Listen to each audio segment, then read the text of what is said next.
Moving ahead, the objective of the panel discussion is to give our young leaders in the audience insight into the opportunities and challenges India as a nation will face over the next 25 years. And today we are privileged to have domain experts engaged in dialogue with our moderator, Mr. Parikshit Luthra. Speaking about our moderator, Mr. Parikshit Luthra, he is a distinguished journalist, associate editor at CNBC TV 18. He has over 15 years of experience in the Indian broadcast industry at CNBC TV 18.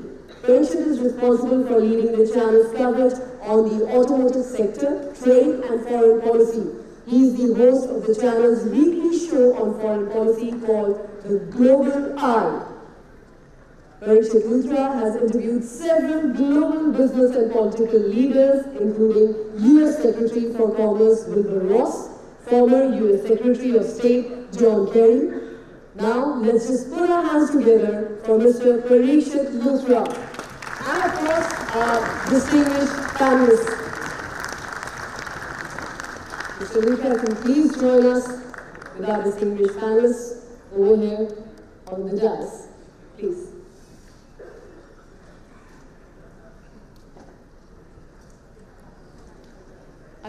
I would request our panelists also to please join us. Huge round of applause. Ladies and gentlemen, thank you very much for joining us. It's been a great evening so far, a great evening of conversations. And we could not really hope for a better panel to discuss, is India all set to become the third largest economy? Now, over the last few months, in fact for the last few years, we've been hearing that this is going to be India's century, this is going to be India's decade, India is going to become the third largest economy by the end of 2030, by the next 10 years. So clearly it's not a question of whether India will become the third largest economy, but it's a question of how fast and the value addition we make along the way. How do we ensure the prosperity of our own people? How do we ensure the share of manufacturing goes up? And how we make ourselves more resilient to all the global supply shocks we've seen over the last 2 years? Who could have thought about the COVID-like pandemic, which has disrupted the world, made us change the way we think, function altogether? Who could have thought that there would be a war, the kind we've been seeing over the last 1 year? We're completing 1 year of the Russia-Ukraine war, and it continues to rattle global supply chains. So lots to think about, and let's open this up. Let me introduce our panel. Mr. Rakesh Mohan, former Deputy Governor of the RBI, President, Distinguished Fellow, Center for Social Economic Progress. Mr. Garg, Mr. S.C. Garg, former Finance Secretary, former Secretary, Department of Economic Affairs and Finance Ministry. Navtej Sarna, former Indian Ambassador to the United States, UK and Israel, the longest serving spokesperson of the Ministry of External Affairs as well. Jayant Patil, whole-time Director, Defense and Smart Technologies at L&T, someone who's really seen India foray into the defense manufacturing industry, and he's seen this journey from the 1980s very, very closely. Mr. Harsha Vardhana Singh, former Deputy Director General of the WTO, Secretary Tri and Chairman ICBUD Advisors as well. So let's open this up with you, Mr. Rakesh Mohan. As we were discussing earlier as well, India will reach the milestone of the third largest economy. But the question is, how can we make it faster? And if you were to tell the audience about what we need to add value as far as our own people are concerned, the strength of India in global supply chains is concerned, what would those recommendations be? Thank you very much, Parikshit, and thank you to the organizers for inviting me here. On the first question, it is inevitable that we will become the third largest economy, given the differences in the rates of growth of the current second and third largest economies, and what we should have in the future. But what I would say is, then why does that matter? Why are you worried about becoming the third largest economy just because we have 1.4 billion people? as opposed to most other countries except for China, which are less than 300 or so. What is much more important, really, is that we need to raise the living standards of all Indians, remind ourselves that even though we are presiding over the G20 this year, we are indeed by per capita income the lowest income economy per capita in the G20. Therefore, I believe it's much, much more important to press the growth accelerator so that we can increase our incomes and levels of living in all aspects faster. Just to give a sense of where we are, per capita income is little over $2,000 US dollars per year. Thailand is about 8,000 to 9,000. China is about 10,000 to 12,000. So we can't be satisfied where we are. We have to redouble our efforts to go further.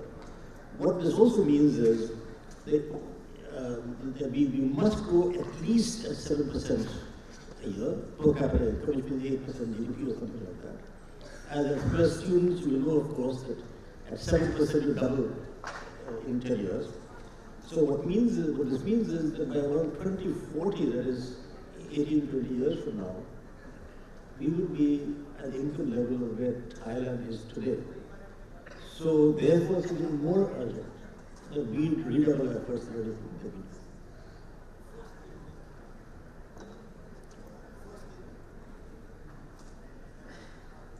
do. The first thing that I would say is that we've done very well in many, many aspects in the 75 years of our independence. What we've not done well is indeed health, education, and nutrition.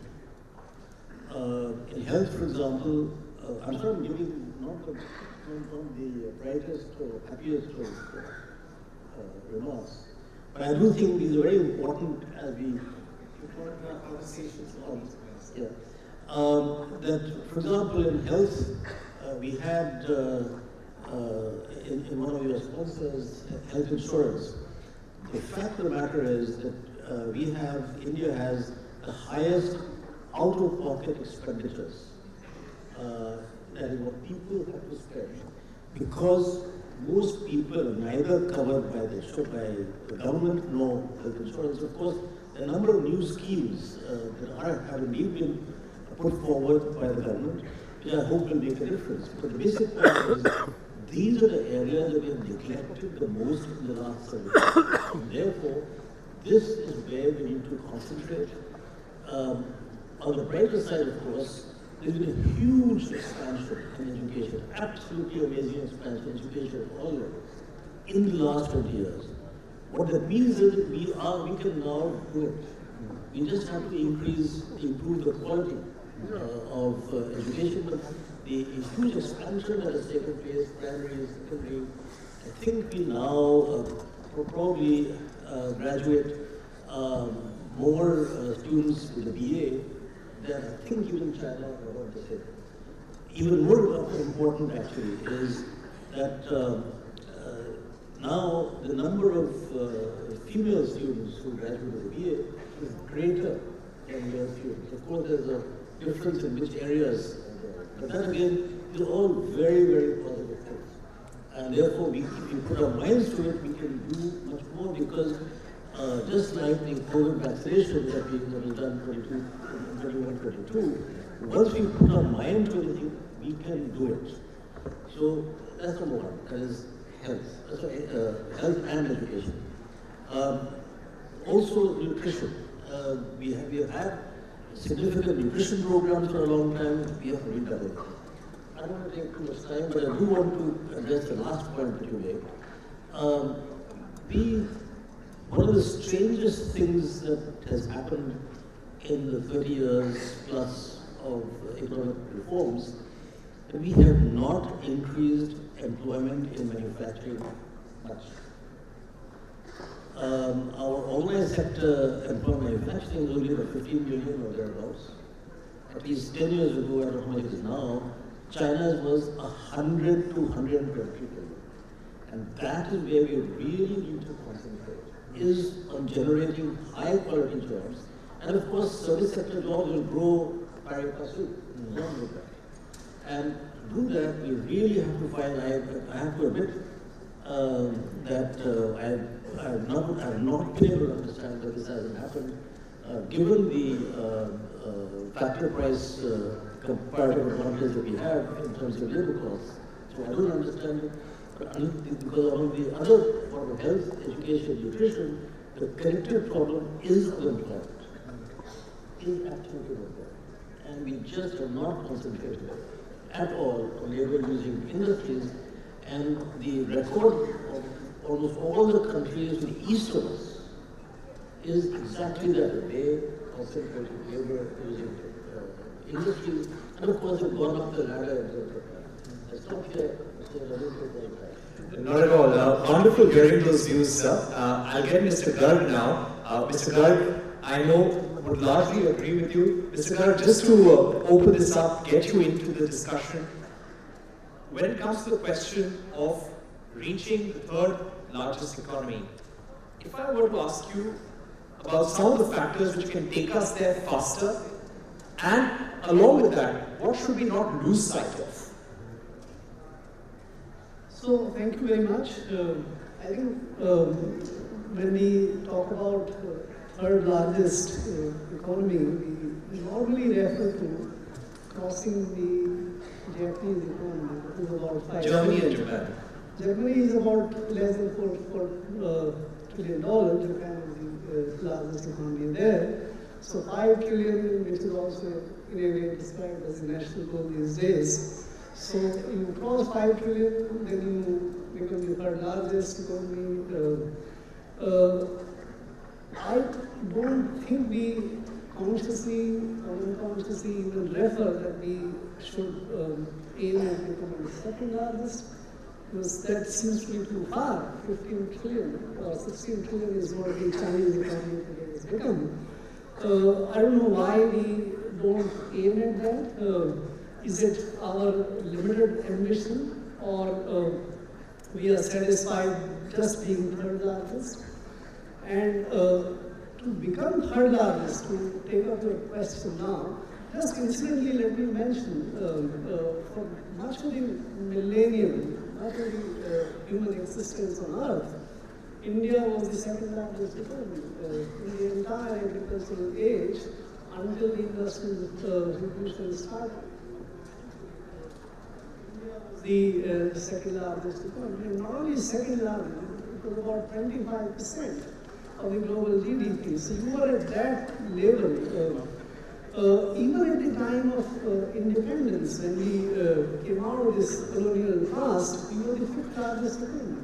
So I don't think we should be sort of placing too much sort of weight around becoming third or fourth or fifth.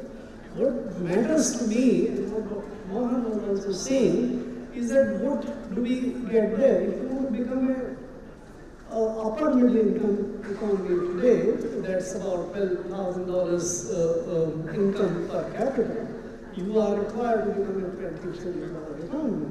And if you are not aiming that, you're really not aiming at sort of lifting our people and giving them or allowing them to have the living standards which are of the high income countries. To get there, I think we will need to make very fundamental reforms. I think much of what Dr. Mohan was saying about manufacturing growth and all, that was for the industrial age. That, to my mind, is by and large gone. Much of the industrial production globally now has been achieved. Today, in most of the industrial goods, you are actually in surplus production than the demand. And therefore, whether you produce for your exports, you are not going to get to become a very the path there. The opportunities are, number one,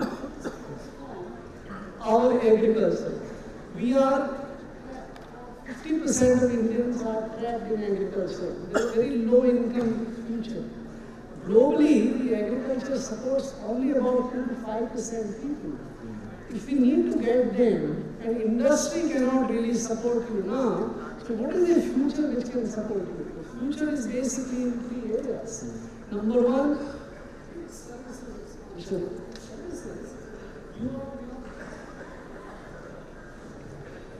Witnessing even these social interactions being commercialized. What is Twitter? What is Facebook? What are these? These businesses are not traditional services. But you are sort of converting a lot of social interactions and into the businesses. So you expand the services, and there is an enormous advantage we have in those services space, whether it's accounting, legal, information technology, personal services, education and health, and that can absorb much of our labor as well. So that's one. Second, we must get infrastructure. Not only the physical infrastructure, on which the government is doing enormous amount of investment, whether it is the rail transportation or road transportation or metro and those kind of things, but much of the digital infrastructure which is required for the future economy and the living infrastructure which is required for people's life to become better. And lastly, I think we must seize the opportunities which is the future opportunity in the digital space.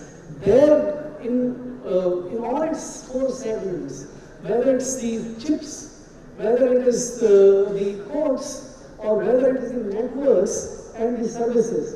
We have done well in services only, but we have not done well in the chips, codes and networks. There we are far behind the 2 most advanced countries in the world. If we can seize that advantage, perhaps we will reach to not only the third largest economy with $5 trillion in GDP, probably $10 to $15 trillion. In 40 years' time, nations have changed from the low-income economies to the very high-income economies. China took 40 years. Most of Europe took 40 years. We will not need 21st century to be entirely used for doing this.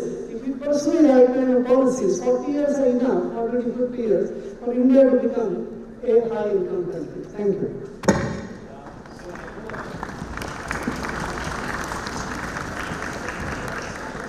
Rakesh Mohan has a counterpoint. Mr. Mohan, would that come? It is often said that we missed the manufacturing bus. So you couldn't be more wrong on that issue. Just remember, there are about 3 billion plus people to the east of us. Their incomes are going to grow much faster than countries to the west of us. And the per capita incomes range from around $4,000 to $5,000 to Japan at $50,000 or thereabouts. The point is, the next 20, 30 years, all these people will be buying 5 shirts each extra, 5 pairs of shoes extra, sofas, houses, cutlery, cooking stuff, food materials, processed food. So you couldn't be more wrong, Subhash. The demand for manufacturing goods is continuing to grow. For the next 30, 40 years, we better look east. We keep looking at where they are not going to grow. They are not manufacturing goods. So you miss many buses. Don't make us lose this bus. Your services will not grow India if you miss this bus. Okay, it's only fair that we give Mr. Garg a chance to respond. So, I entirely agree to the point that there was great opportunities in manufacturing space. I also agree that we missed, but I don't agree that we still have these opportunities. Let me tell you, in 1950s, we had opportunity on the manufacturing space. The Japan's we were organized. In 60s, we had the opportunities Koreans and the Taiwanese of the world were covered. In 80s, we had the opportunities. Japanese Chinese took it away. Today also we have opportunities, but not in textiles and the toys and the small ones. We have big opportunities in the semiconductors manufacturing, in the chips manufacturing, etc. And that is where today the Vietnams of the world are competing you out. You are not able to compete with Vietnam. I won't be surprised. Vietnam is a small country, but if it emerges as the next manufacturing sort of post of the world instead of India, this China plus one policy provided enormous opportunities to a lot of countries, including India. But what much we have taken? We have not taken much. Instead, the Vietnams of the world are taken. So I would love India to avail the manufacturing opportunities, but whether we can do it or not is the question. Your view is we can't match Vietnam. Electronics, 13 times, Vietnam has already made its production. India's 13 times is the electronics production of Vietnam. Vietnam definitely has those advantages when it comes to electronics manufacturing. It has a large number of trade agreements with other countries as well. But let's open this up. Some very interesting thoughts from Mr. Rakesh Mohan and S.C. Garg. Very healthy debate, so a round of applause here as well. And all our students up there, don't lose focus, keep attention on this panel. We're looking at you, we'll be coming to you for questions. So keep thinking about your questions, keep noting down your points. We'll be coming to you in some time from now. Ambassador Sarna, if I can come to you. The pandemic really made countries, companies think of a China plus one strategy. They realize you can't put your eggs in one basket. India has been closely wooed by countries, by companies over the last 2 to 3 years. But everyone says this opportunity will not stay forever.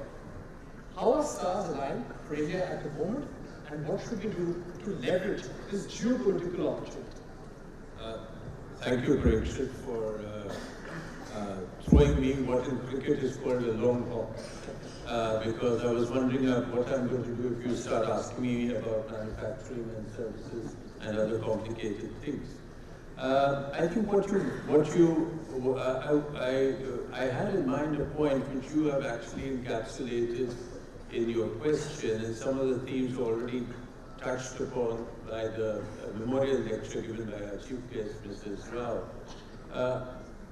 I think whether we reach the third spot or the second spot and when do we reach it, etc., that's something which I will leave for experts. But I want to say that this is not a stadium or a racetrack on which we are running alone.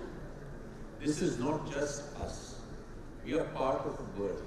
We are part of several competitors. We are part of several partners. So we have to look at what is happening around us and what has brought us to this stage that we are beginning to talk of this. Yes, there are objective factors like our size, our scale, our demography, our growth projections of 7% and so on, our deep domestic demand and all that.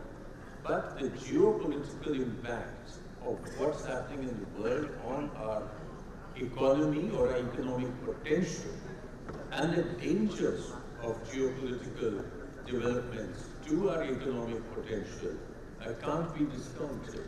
So the question you asked is that how long is this going to stay? I don't know, because there are two factors, if you see, which have happened over the last 3 or 4 years, which we have seen, have actually brought more focus on India, have brought all those guests to India. People are looking at us in a different light. One was the pandemic, and not the pandemic and the damage it caused, but what it did to China's standing in the world. There is a deterioration in the trust factor as regards China. The second development is, of course, the Ukraine war or Russia's invasion of Ukraine. And what has that done? It has shown that, the accepted direction of the international liberal world order, whatever we call it, is disrupted, is no longer happening. We are back to the balance of power situation. We are back to geopolitical rivalries. Now, when you are back to that, there are times which will be good for you if you're at the right spot of things, and it's being called that India is at the sweet spot at the moment. Sweet spot of your racket, or even the Kotla test is going on, sweet spot of your cricket bat. But you just don't play only with your sweet spot.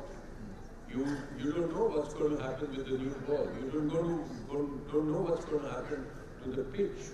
And that's exactly what's happening. We have a window. We have a window because people are looking at an alternative location to China, quite simply put. Whether we call it supply chain, whether we call it friendshoring, whether we call it Brazilian supply chain, it's basically the same thing. Can India replace China in certain things? Now we have a window, and how long that window will last depends on what happens to US-China, what happens to China's attitudes towards how it behaves with the Indo-Pacific and other places.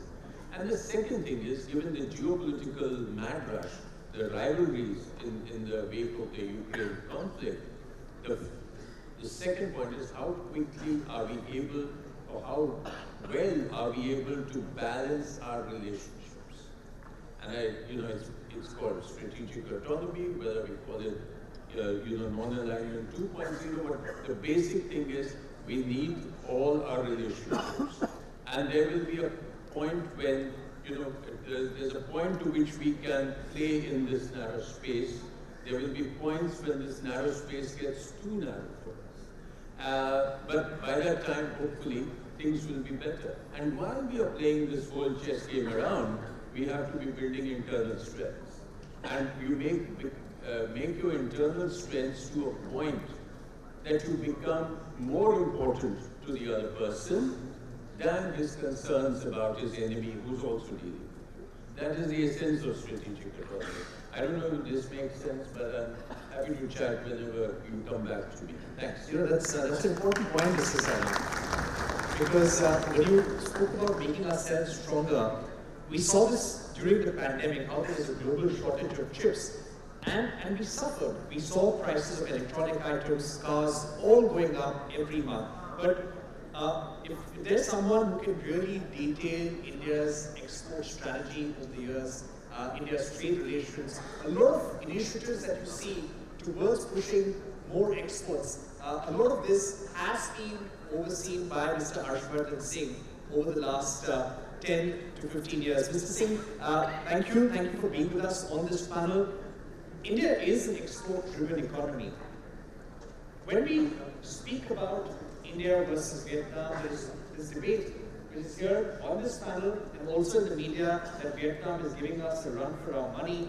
How do we drive our exports more? We've seen the PLI policy, we've seen the national logistics policy, we've seen the and many other PLI schemes are in the works. But as we push our exports, how do we make ourselves more resilient as well? How do we play a bigger role in global supply chains? Thank you, Mr. Luthra. First of all, I want to thank the organizers for giving me this opportunity. I want to congratulate FMS and Professor M.P. Gupta on this very special occasion. As far as your question is concerned, I just want to go back a little bit to the conversation which was going on earlier. And there were some very important comments made. I'll start with Ambassador Navtej Sarna's comment that we have to make ourselves strong internally. That there's no option to that. How, where becomes the issue. So if I think in terms of concentric circles of options which we've got to take, that is the core inner circle. And how you enable yourself. And the example of Vietnam was given and how it's grown a lot in terms of electronics. So basically, when we think of countries competing, competition is of two different types. And Dr. Rakesh Mohan talked about employment in manufacturing being stagnant. The reason is, if you just focus on your internal market as the marketplace which you use as the instrument for growth, you are not going to grow too much with that. However rapidly your GDP is going, because others who are becoming more competitive to you will also try and get access to that. So it is getting more competitive vis-a-vis others. You've got to focus on your market and the external market. You were talking about exports. And India is a large economy and a large country in terms of number of people. So you are running in this race with a weight around your neck, because huge demands are made on the products you produce. To that extent, in order to enable your producers to look outside, you have to devise strategies which focus on scale. For that, the insights that countries do wish to compete, but it is companies which compete. And that is the strategy which was used by Vietnam. Of course, it's a small economy. In terms of number of people, it's just about 9% of India. So, if you produce in scale in Vietnam, you basically will export most of it. It exports more than 90% of its electronics products, which it makes. For us to reach that scale, we have to actually go beyond our domestic market.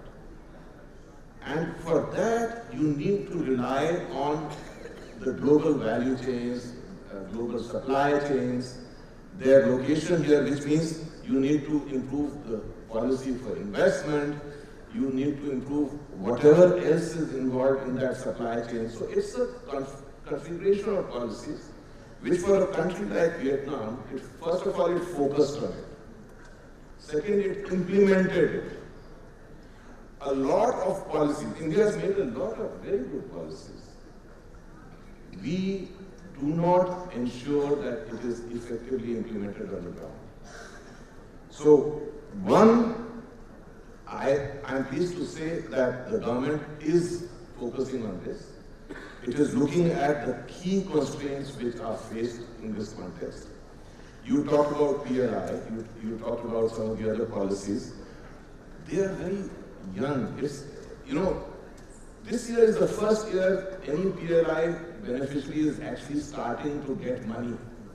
So give it some chance, give it time, but during that time, be a partner. What has been the lesson from China, a big country, and Vietnam, a small country, is that a policy maker has to think in terms of what is required for that competing company. But the policymaker has to take the country along. We talk about health. So when you are talking about the whole toolbox of policy, you have multiple objectives. You have to tick every box. But if you don't have a high income, you will find it very difficult. Becoming the third largest economy is a given. I mean, that's a journey we are very well on. If you see IMF growth forecast, we will become the third largest economy in the world in 2027. Fourth largest in 2025. India, the government of India has focused on 3 dates, which are very important in my view. One is 2030. One is 2047, the Amrit Kaal as it's being called. And one is 2070, by when we aim to be carbon neutral. So in this entire journey, at least you mentioned exports are being emphasized now. And I see a change in terms of the position of the Prime Minister in the speech he gave in 2021, 6th August, where he said India must have a large share of global exports and a large share of global supply chains. Nobody had even thought about this or conceptualized it earlier because we are export pessimistic. So that turn is taking place. It requires a shift in major ways. If along the way a geopolitical difficult situation comes up, we might be derailed, but I think given the linkages we have created, given the geopolitical situation today, we are better placed, given the economic policy turn which we are taking, we are better placed, and we have to then identify, because what did these countries which succeeded in export do? They identified priority sectors. They worked for the economy as a whole to make it more competitive, but they worked specifically to enable the functioning of those priority sectors. And that's what we have started to do. If we can implement those policies on the ground, we will continue to do that. All right, thanks for those opening remarks, Mr. Singh. Let's get to Mr. Jayant Patil at this point. Mr. Patil is someone who's seen the defense industry very closely over the last 4 decades. Now, the way we are placed, Mr. Patil, with tensions with Pakistan, tensions with China, India is investing a lot in indigenization, Atmanirbharta in defense. When it comes to the defense industry having a greater share in the manufacturing GDP, in the creation of jobs, do you think the time has come? And if you were to ask you for a roadmap, in the next 10 years, what will be the share of the defense industry in the manufacturing GDP? What would that be? Thank you, Parikshit. Let me begin by saying that the entire purpose of the defense, when we specifically talk about India, has been to build a capability, has been to become strong, and that's from a perspective that strength always respects strength. If we were not strong, possibly whatever has happened in multiple of the skirmishes on the northern side probably would have been repeats of what we would have seen in the 1960s. So that being given, I would say another dimension to this is every nation that truly wants to be sovereign with its own independent foreign policy wants to be Atmanirbhar and wants to be completely independent when it comes to its own strategic option.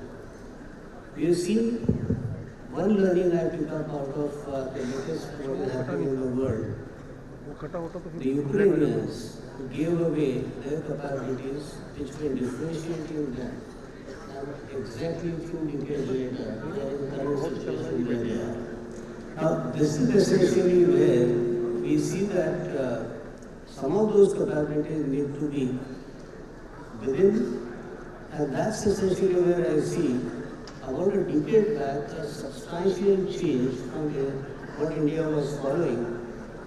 In our case, till about a decade back, the default acquisition or acquisition of a certain capability, the default options were always to buy from anywhere in the world. So our default options of acquisition were necessarily the buy global. This is dramatically changed, and today the buy global is the last option, and 85% of what is happening in this country is in the Indian basket.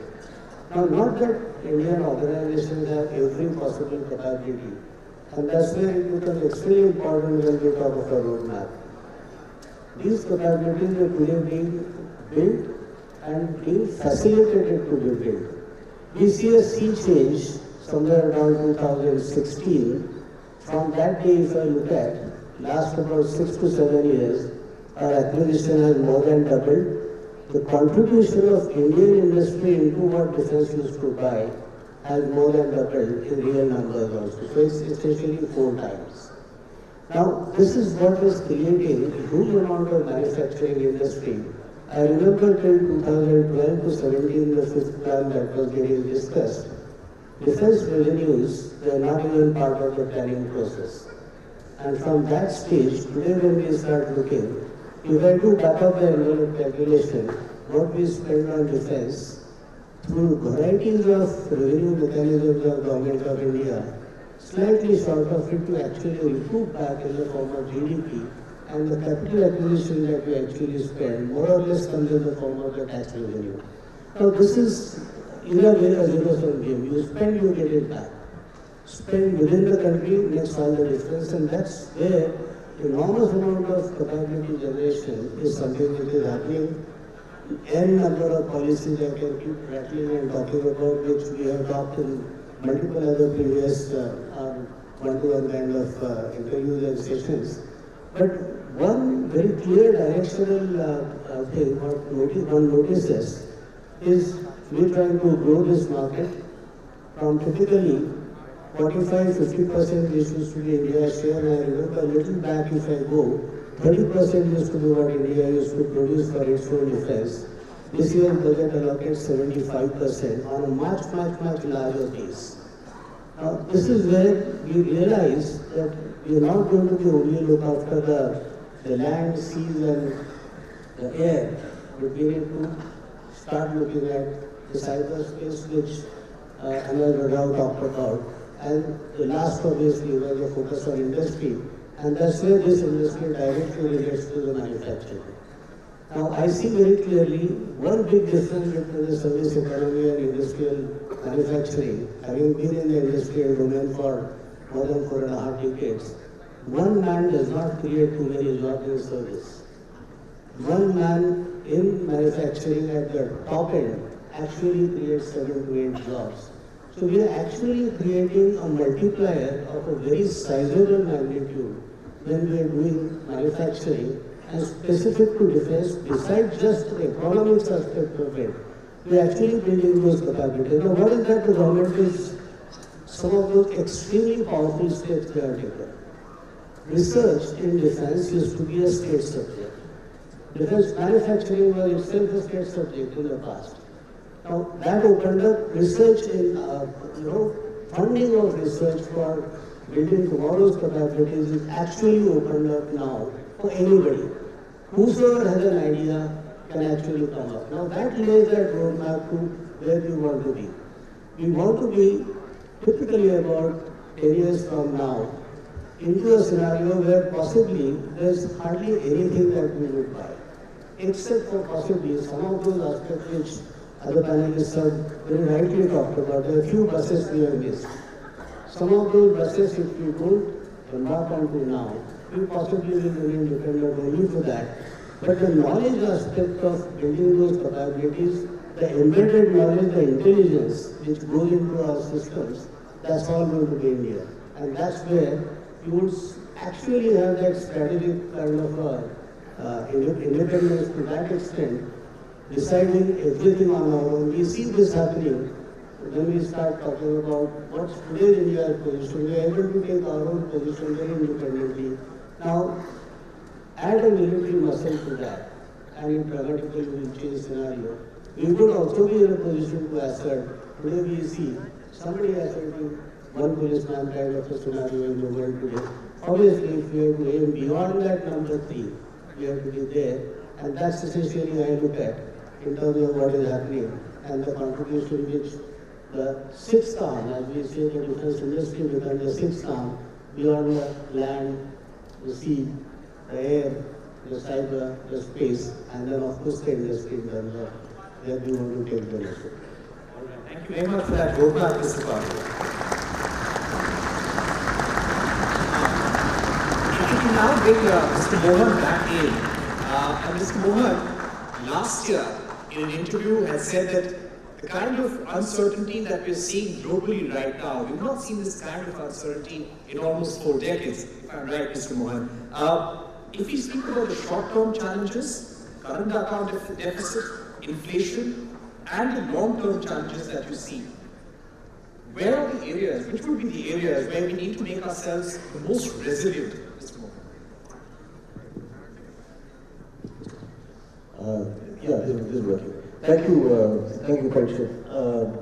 First, on the short-term challenges, I think that we must acknowledge that we have been among the best countries in terms of coping with the challenges that have occurred in the world in the last few years. I have to admit that I was critical of the government in 2020-21 when I felt that the government was not spending enough to help people cope with COVID. I have revised my views since then, so I think that we were among the more responsible countries in terms of fiscal expenditure. And as a consequence of that, whereas, let's say, even the most developed countries, all of Europe, the UK, the US, etc., spend something like 10% of the GDP in addition to the normal. And that resulted in huge, very high inflation rates there, like 8, 9, 10%, Britain has 11, 12%, if I remember correctly right now. And we have escaped from it. So I think that we must be proud of our macro management skills that we've displayed both the government as in the and the Reserve Bank of India. So we have those skills to manage these kind of things. That's number one. Number two, yes, one of the key challenges facing us, and I fully agree with my friend Harsh on the focus on exports. I won't talk about the things that I don't agree with him. I'll take too long. And won't have time for the debate. But let me just say that I agree with him about 70% of what he said. But essentially, focus on exports. And the point is that no country has grown fast without high export.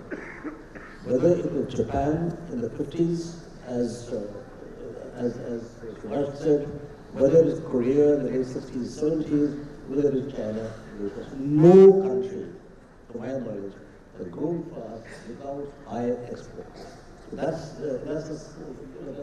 So so now in that context, related to your question, the uncertainty now is that the likelihood of Western demand going up much is not high, and especially in the next 2-3 years. There are too many problems.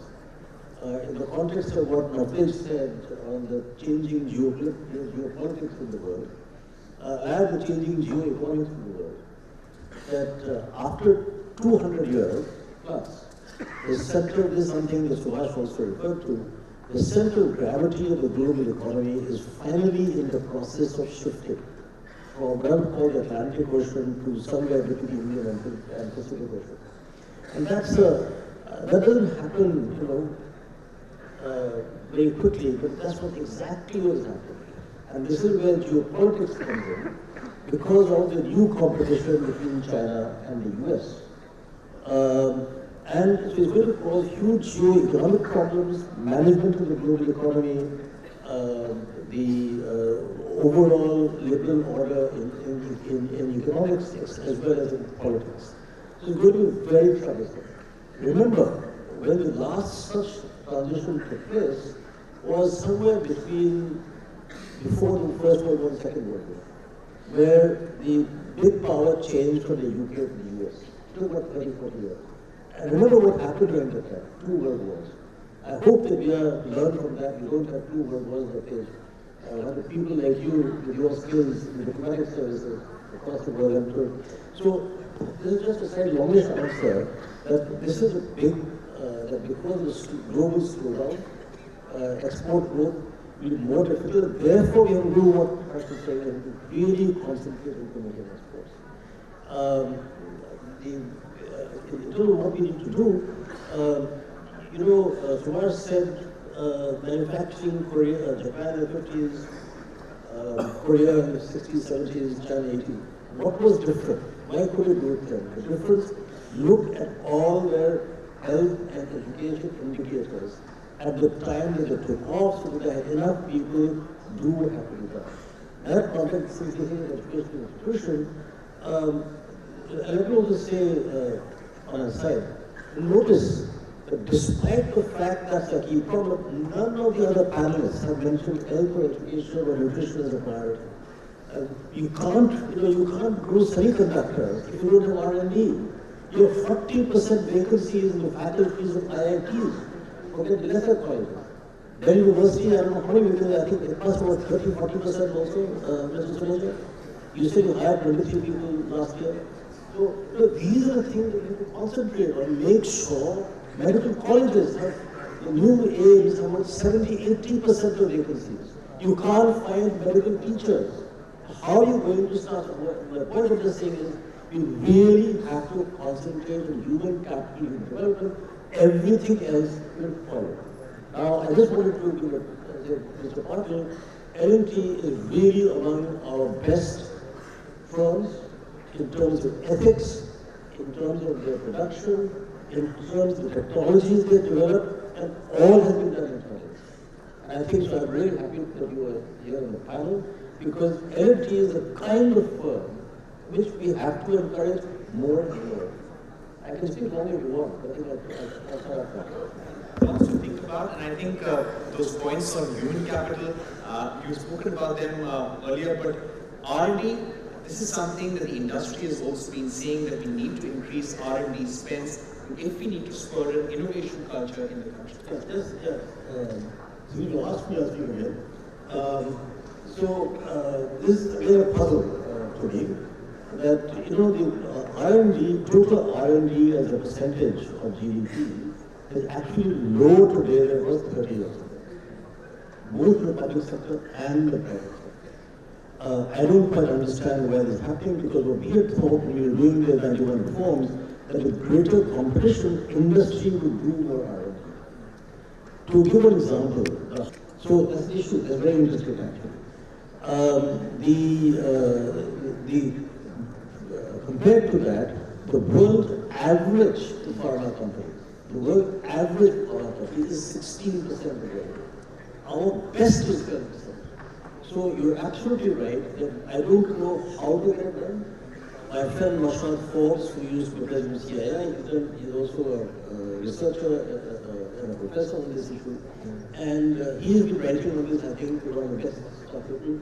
So those students who are interested in this, look at Mashad Forbes on your Google, and you'll find him. Read about this. I don't have an answer on why Indian industry does not invest in R&D. Even our fancy, great IT companies, including Infosys, including Wipro, including TCS, do not spend much on R&D. That's why they don't produce products. All right, we have an industry representative on our panel. We will take this question to Mr. Patil, but before that, the competition with China. And Mr. Sarna, Ambassador Sarna, you've been asked this question before. The tensions with China, they have been weighing us down. We have very heavy deployments at the border, and the border tensions with China, we've had a long-standing boundary dispute, but what happened after the Galwan tragedy, after the Galwan clashes, the tension has continued. The eyeball-to-eyeball confrontation in many sectors along the LAC. When you have a neighbor like that, when you have tensions like that, how do you manage the relationship to make sure that your own economic goals, your economic milestones don't get deviated? Well, there are no prescriptions at the moment, because the way we manage the relationship with China, and again, you have a genuine China expert in Mrs. Rao sitting here, but I think the way we managed it, because we had managed to reach a situation where India and China decided to get on with the business of being, if not good, then relatively non-troublesome neighbors for a while both of them carried on their development, etc. Now, all that has actually been thrown to the winds by China. And this is part of China's new, muscular, aggressive stance that it has taken. Now, how far it can carry on that stance?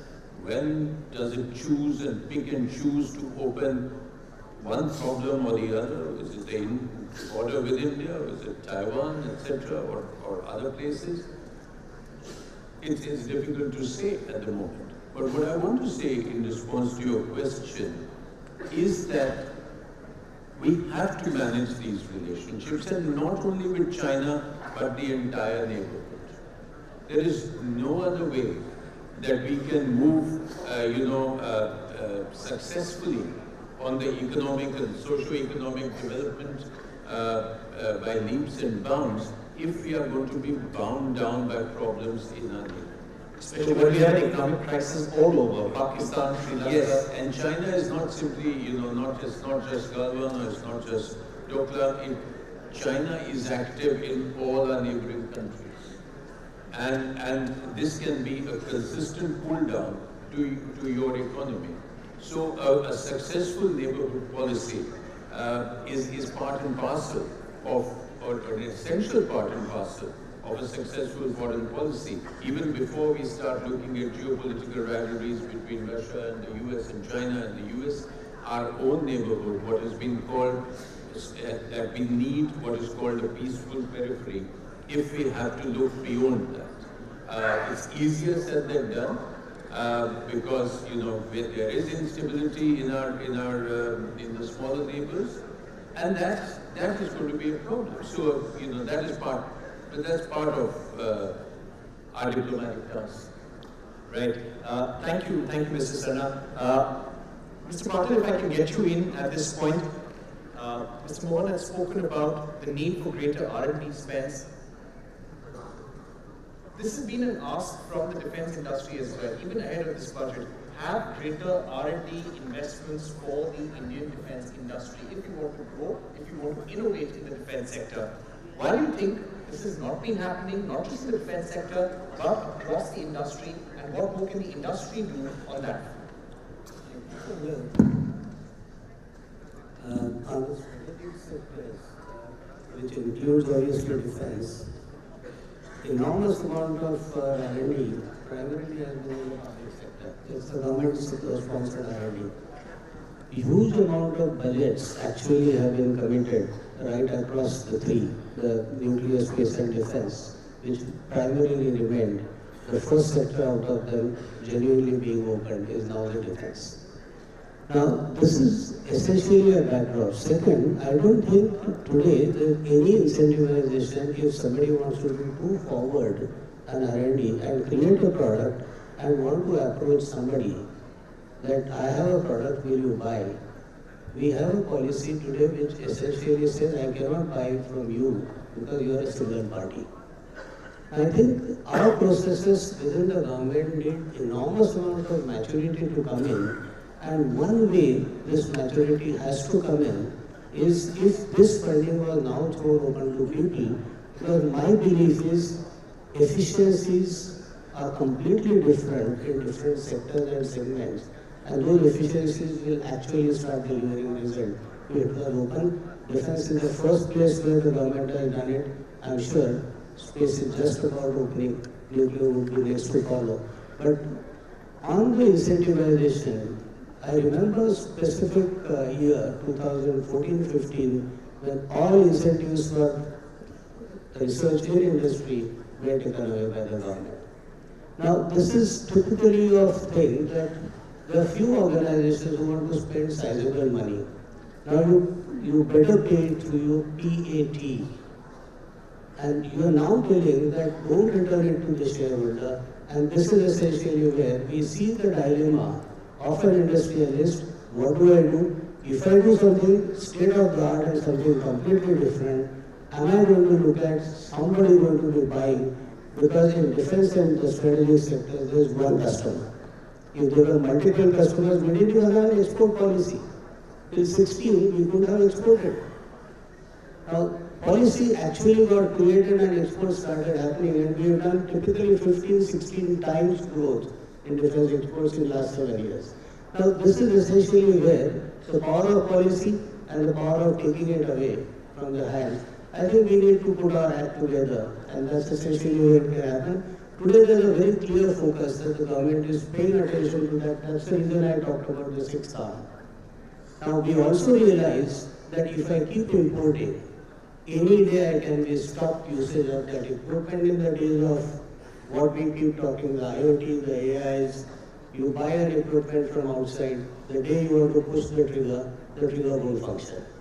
take it from me, that's exactly where the technology in the world today is. So you better build it, to build it, better do R&D, but then if I do R&D, there has to be a single party acquisition. Manohar Parrikar was the first minister who really understood this, enabled the policy, and we just heard my colleague saying, we have great policies, we failed in implementation. I think some of these are those cases. The implementation truly has to start happening. And obviously, wherever there is an opportunity, industry always finds money. We will pump in money when it is needed. Thank you.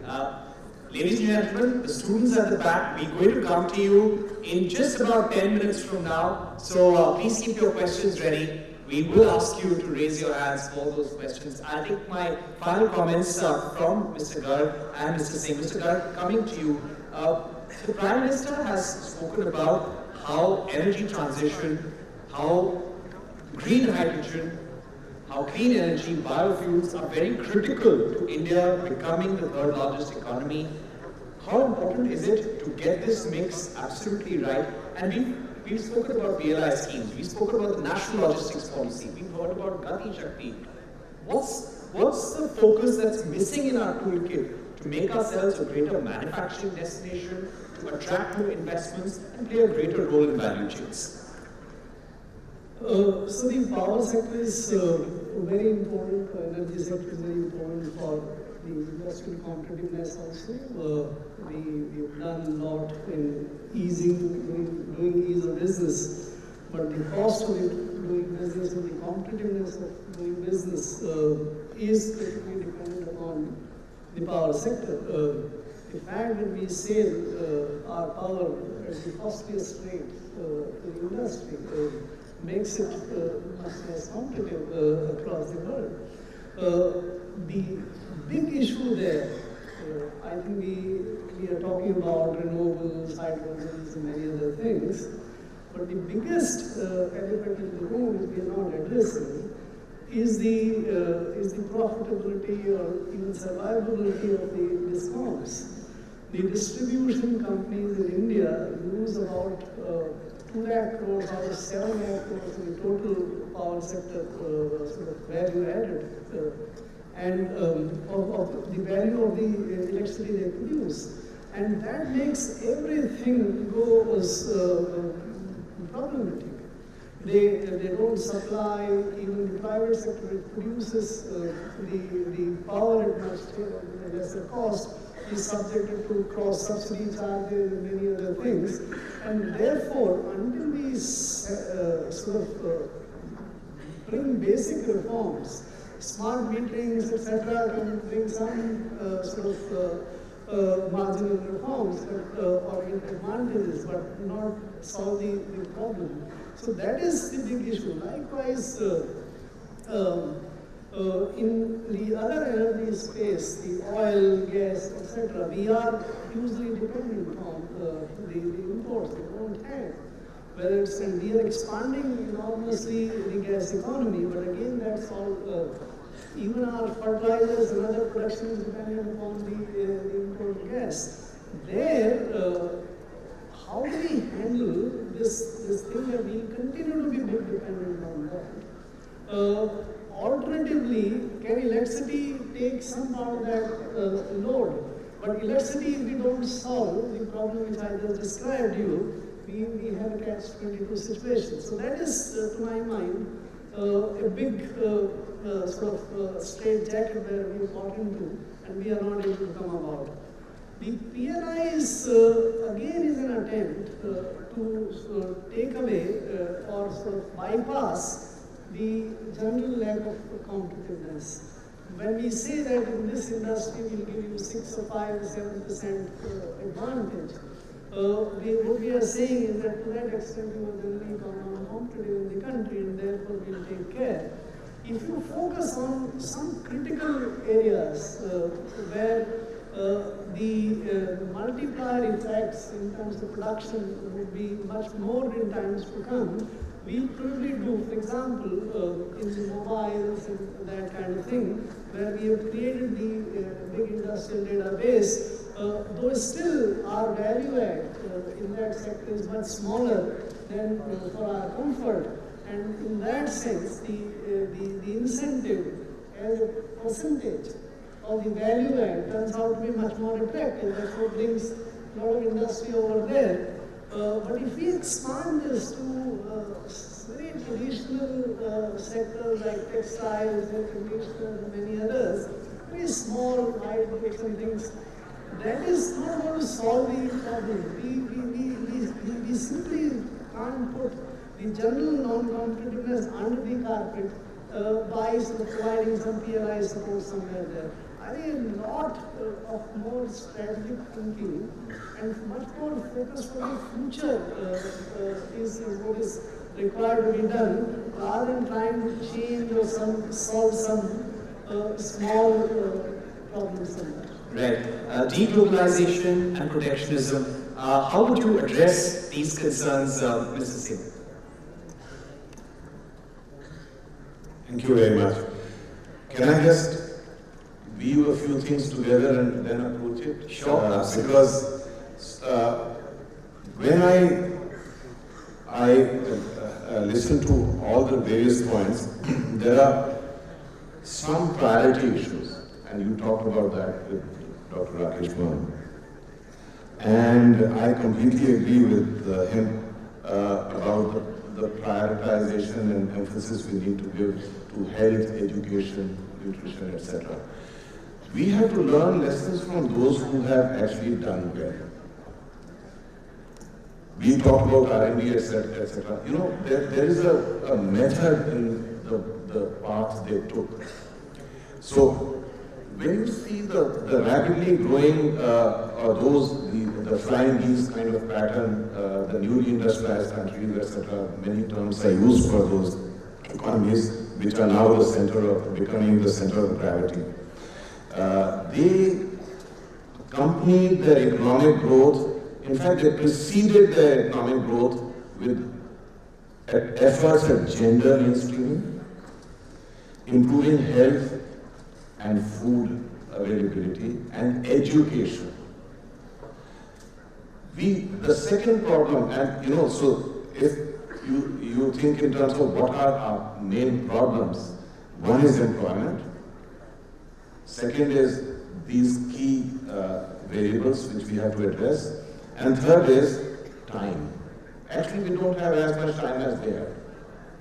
So we have to focus on the larger picture to empower ourselves, and then we have to identify key areas where their growth can be managed, not ordered, managed as one of the stakeholders through supportive policies. And the whole focus has to be to see everything through the filter of competitiveness. Is your effort harming or helping our increase in competitiveness? And you had asked me about exports earlier. There is a different set of policies which make you focus outside. I talked about scale. In defense industry also we talked about scale. Wherever you don't build scale, you will have no R&D, you will have no employment growth. So you have to sustain those things. And it's in that context that, and the other point which you made about strategic thinking, India is the only large country which does not do strategic thinking about its engagement with the global markets. We have to change that in an integrated manner. I think that change is coming. So when we look at the efforts which are required, those steps have started happening now. But as I said, are they happening on the ground? There are structural weaknesses in certain sectors like power. So you have to address the big ticket issues at the same time as you are addressing the larger elements of the game. And in that context, globalization or deglobalization, as you talk about it, is one of the big ticket issues, because your objective of growth is linked to your performance there. Your domestic market is not the answer. So if that is happening, what is happening is that people are in the post-COVID period and the post-Trump kind of policy changes which took place, realize that they cannot take policy stability and supply to be as granted. The shifts there is, we are now in an adjustment period where we are also trying to focus on the resilience of global value chains. So you have initiatives, India is a part of those initiatives, how to make things more resilient. Part of that is actually growing your own capability at home. But as in any insurance policy, you have to have your eggs in multiple baskets and see which basket will the egg really be safe. And those efforts also include the fact that there are critical technologies and materials involved in this. So, deglobalization is also an effort to address these big problems. In that context, we have to, one, look inwards, how to enable ourselves to engage more competitively, and it has to be competitively done, otherwise it's unsustainable. Second, we have to be parts of coalitions which are interested in the same objective, which we are doing. And third, we have to offer to these coalition partners what we can through our own capabilities, such as the vaccines we did in the COVID period. So, a larger picture, strategic picture, focused on some micro, meso level actions, but at the same time, linking up with key constituencies and strengthening our own hand at home. It's a large ask, but we don't have much time, so we better try and make sure that we start implementing things properly. In Gati Shakti, actually, the government has put in place a structure where all the stakeholders come together and they find out who is the block and they address it. That is the way we got to go. Right. Very important point about strategic thinking about India's engagement with markets abroad. Very, very important point to think about. But thank you very much to all our panelists. We're going to open this up to questions. Ladies and gentlemen, whoever wants to ask, please raise your hands and we will put those questions to our audience. Go ahead. All right, if you can move some mics around.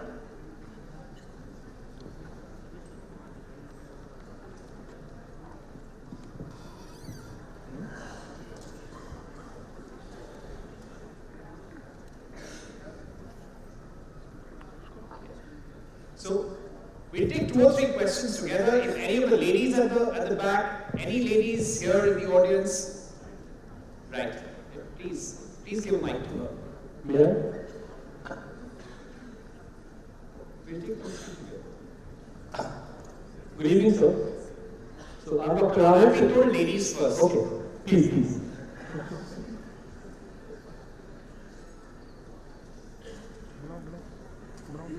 So a very good evening to everyone. I'm Dr. Anshu. I have a question to Dr. Rakesh Mohan and Mr. Subhash Chandra Garg and Mr. Harsha Vardhana Singh. So my question is, as Sir has mentioned, Dr. Rakesh Mohan, that there is a discrepancy in matching the nutrition part, the health part and the education part, and the biggest problem is because of the income discrepancy, right, sir? So when we talk about India attaining the 3rd position in the economy, so how can we not talk about agriculture, which is actually the source of income for the people at the base of the pyramid? So what is your take on that? Because that is again a contributor to the manufacturing sector also. Again, sir has talked about services, so again that is there, and export. So sir, about 16% of your economy, of your GDP is driven by agriculture, and 60% of the employment is there with the help of agriculture. So what is your take on it? Yeah, Mr. Mohan, would you like to take that? This has actually been a point to trigger a debate right here on this panel. Actually, that I would say is the most important question. I'm very thank you so much for raising it, and I apologize for not having talked about it earlier. So 2-3 points. One, I'm against the R&D. Okay, that has been known. Among my first research papers was indeed on the productivity of R&D and extension in agriculture 50 years ago. And we did calculate that expenditure on R&D in agriculture has very, very high return. And in the 70s, after the famine of the late 1960s, the government gave a huge emphasis on R&D, set up agriculture universities in almost every state, and unfortunately that focus has died down. So once again, in agriculture also, the R&D expenditure as a proportion of agricultural GDP has also come down, relatively even 30 years ago. So for looking at how does people's incomes increase in any sector, if their productivity increases. How does productivity increase? With better technology. And so among the key issues in agriculture is much higher technology investment, R&D investment, etc. Second point is that we have had too much of a self-image of agriculture being cereals, that is wheat, rice, millets, etc. But as incomes increase, if you think of your meal, lunch and your dinner, what proportion of meal was roti or rice, as opposed to vegetables, non-vegetarian meat, etc. The point is that the expenditure on food as a proportion of total expenditure of food on cereals keeps going down as we get better off. Okay? What does increase is fruits, vegetables, fish, meat, everything else. And so the point I'm making is that we need to change our self-image. I think some things have been announced in this budget, actually, that we need to change our self-image and focus more of our policies on all the other non-cereals. So actually, the dairy production value added is higher than wheat and rice put together today. And we've done very well in milk. So there's a second point that we really need to look forward. We need to change our practices and focus more on the non-cereals, and connected with that is also large format retail, because then there's a huge connectivity, value chain connectivity on all these things. The final point, and this comes to what you said, that is only if we increase agricultural productivity, health, education, nutrition, they become better off, they are more productive, then because of higher productivity, there is surplus data going off for services and manufacturing, and then the whole thing works. Right. Ladies and gentlemen, any more questions? And I will put some questions to Mr. Patil, because Mr. Patil has a commitment, and we'll wrap up this Q&A session soon. But if you can bring the mic here.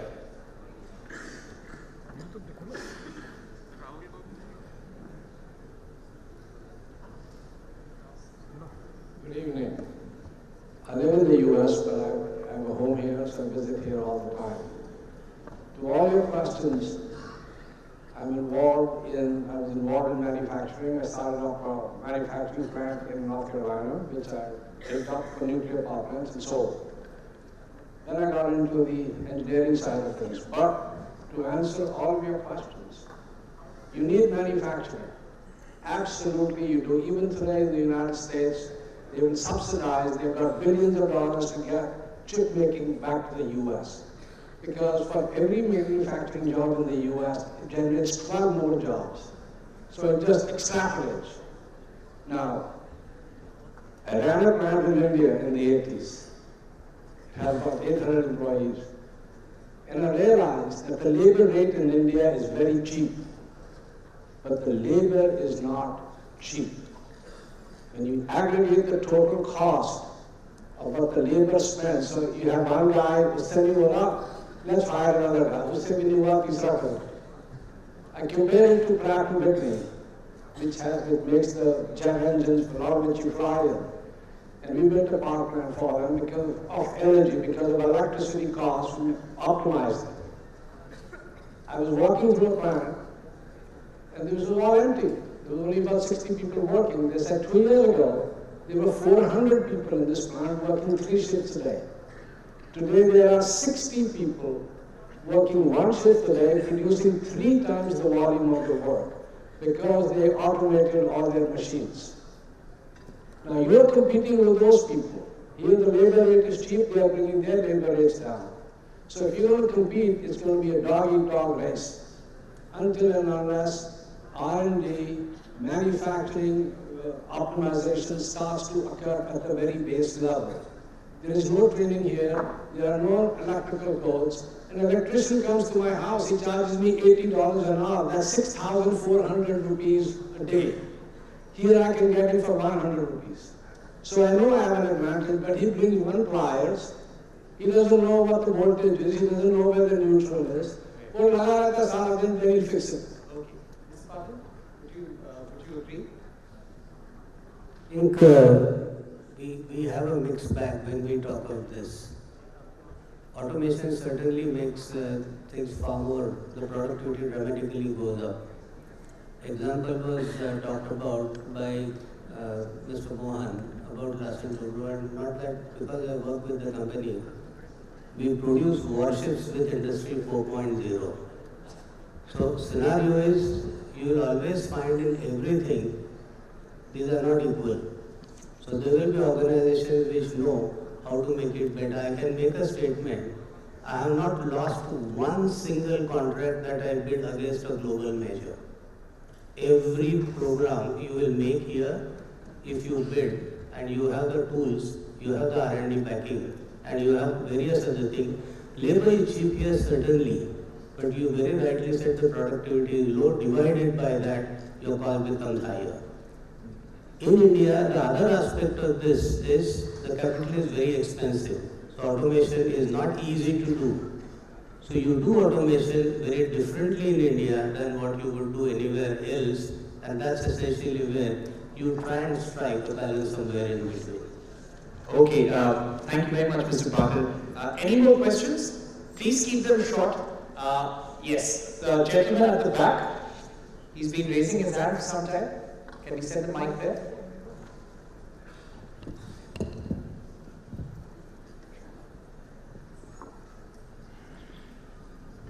Hello. Sir, my name is Abhishek Saxena. I have a question with Ambassador Sarna about India's foreign policy.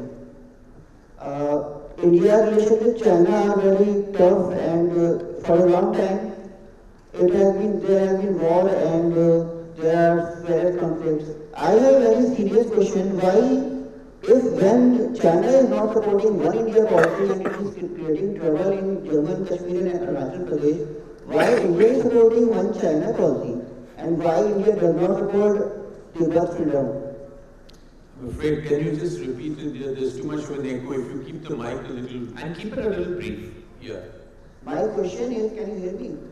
Yeah. My question is, when China is not supporting one India policy and is creating problem at Jammu and Kashmir and in Arunachal Pradesh, then why India is supporting one China policy and is not supporting Tibet freedom? And one more thing, there are instances across the world and there are pacts between countries like the USA and Russia in Europe. Pacts and agreements have been disowned.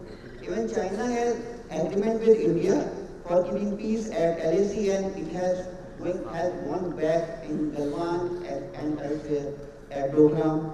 So why can't India break its pact? I think Mr. Sarna will take it from here. No, I think this is several things in one go, but I think if I get the nub of your question, the answer is this is the entire issue of managing a relationship. Do you want to provoke China even further by raising the Taiwan issue?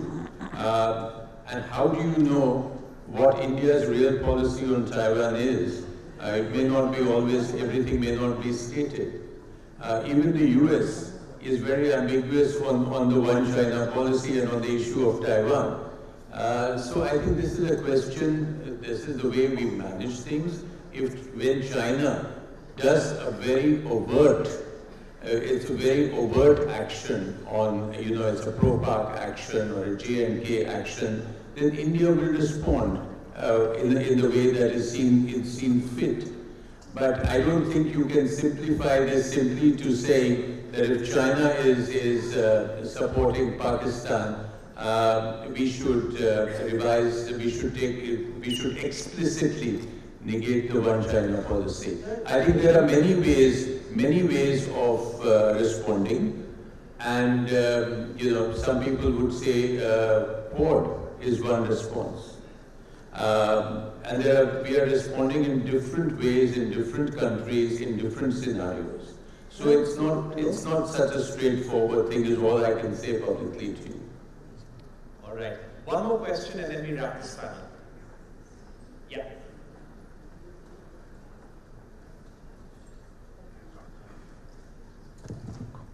Good evening, everyone. Yeah, you both can ask and we'll get the panelists to respond. Go ahead. I will be brief.